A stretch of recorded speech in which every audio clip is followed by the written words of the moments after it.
अस्सलाम वालेकुम। आज हम बनाने जा रहे हैं चटपटी भिंडी। इसके लिए हमें इन चीज़ों की ज़रूरत है। वो ये है कि मैंने भिंडी ली है 350 ग्राम। मैंने उसको धोकर अच्छी तरह खुश्क कर लिया, फिर उसके आगे पीछे की नोक हटा के मैंने उसको इस तरह बारीक बारीक काट लिया है। इसके अलावा मैंने लिया है नमक, अपनी मर्ज़ी से जितना आपको डालना हो आप डालिए। मैंने हाफ़ टी स्पून लिया, मतलब 1 टीस्पून लिया है। और हल्दी ली है मैंने हाफ़ टी स्पून, पिसी लाल मिर्च ली है 1 टेबल स्पून और खटाई पाउडर लिया है 1 टेबल स्पून। इसके अलावा मैंने लिया है 1 टेबल स्पून मैंने चावलों का आटा लिया है, इससे बहुत क्रिस्पी सा बनता है। और इसके अलावा मैंने लिया है बेसन 2 टेबल स्पून।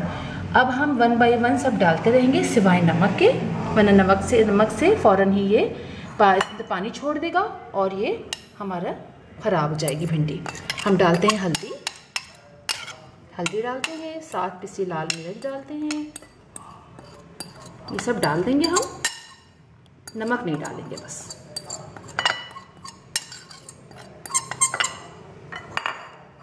इन दोनों को भी डाल देंगे हम एक साथ ही और इनको इसको अच्छी तरह मिला लेंगे। जब फ्राई करने लगेंगे उसी वक्त हम डालेंगे नमक।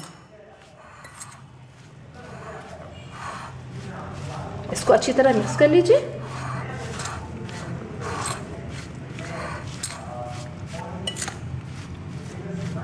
इसको अच्छी तरह मिक्स करने के बाद हम अब इसको फ्राई करेंगे।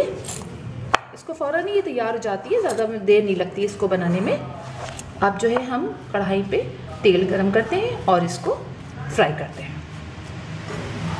अब देखिए ये तेल मैंने गरम करने को रख दिया है। अब हम इसके अंदर इसको फ्राई करने जा रहे हैं। अब हम इसके अंदर मिलाएंगे नमक और मिला के इसको ऐसे मिक्स कर देंगे ताकि बिल्कुल इसमें से पानी ना छूटे।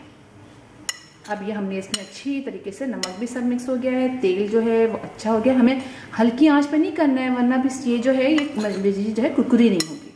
इसलिए हमें इसकी आंच ज़रा सी थोड़ी सी दरमियानी रखनी है, बिल्कुल कम भी नहीं और बिल्कुल ज़्यादा भी नहीं।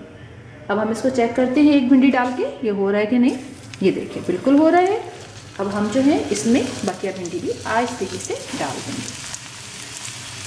ये हम हाथ से डाल देते हैं ताकि इसमें से जो मज़ीद जो आटा वाटा है नीचे का जो है और यानी जो चावलों का आटा वो जो है वो बच जाए।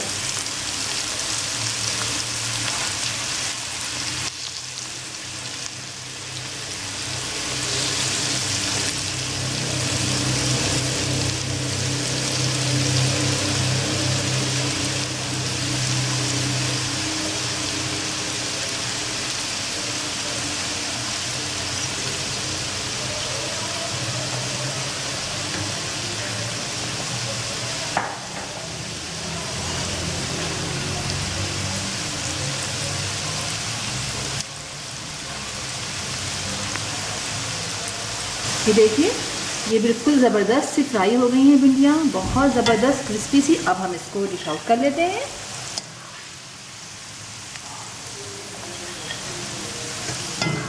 बहुत क्रिस्पी बनी है, आप ज़रूर ट्राई कीजिएगा इसको अपने घर में। बहुत मज़े की होती हैं ये। आप चाहें तो बाद में इसको किसी चाय पे या किसी वक्त भी आप इसको ऐसे भी खा सकते हैं, बहुत मज़े की लगती हैं।